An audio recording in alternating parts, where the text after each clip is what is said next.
Ou seja, se eu pedia $100 para os Estados Unidos de empréstimo, eu pagaria no final de um ano $102. Se eu pedia 100 milhões de dólares, eu pagaria 102 milhões de dólares. Ou seja, imagine vocês, eu pegava dinheiro emprestado para os Estados Unidos por 100 milhões de dólares, construía uma grande empresa de aço. E essa empresa de aço começava a dar, depois de pronta, lucros de $1 milhão por mês.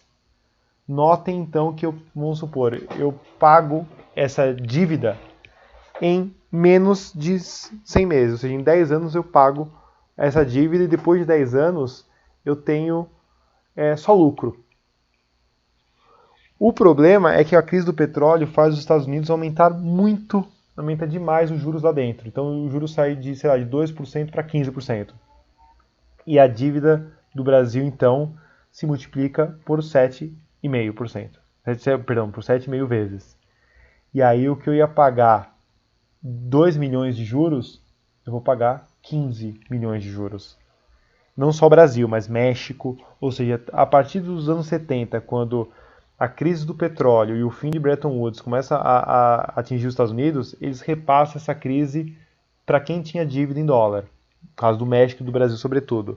Mas de vários países da América Latina. E aí começa a crise da dívida externa na América Latina.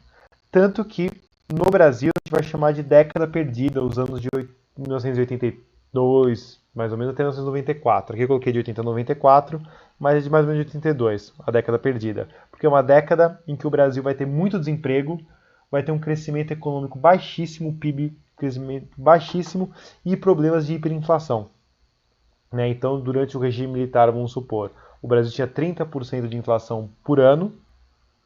Só para vocês entenderem, hoje em dia o Brasil está com 4% aproximadamente. Mas na época tinha, eu acho que em 2019 foi 4,5% de inflação. Na época tinha 30% de inflação. A partir dos anos 80 começou a ser 100% de inflação, 200, 300, até chegar no ano de 93, que a inflação foi de 3.000%. Né?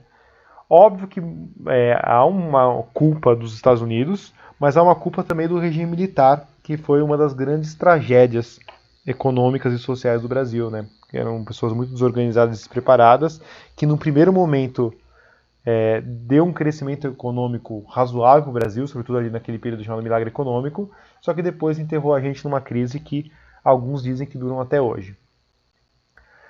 E os anos 80, portanto, vai ser nos Estados Unidos de implantação do neoliberalismo e na América Latina de crises. Crises e fim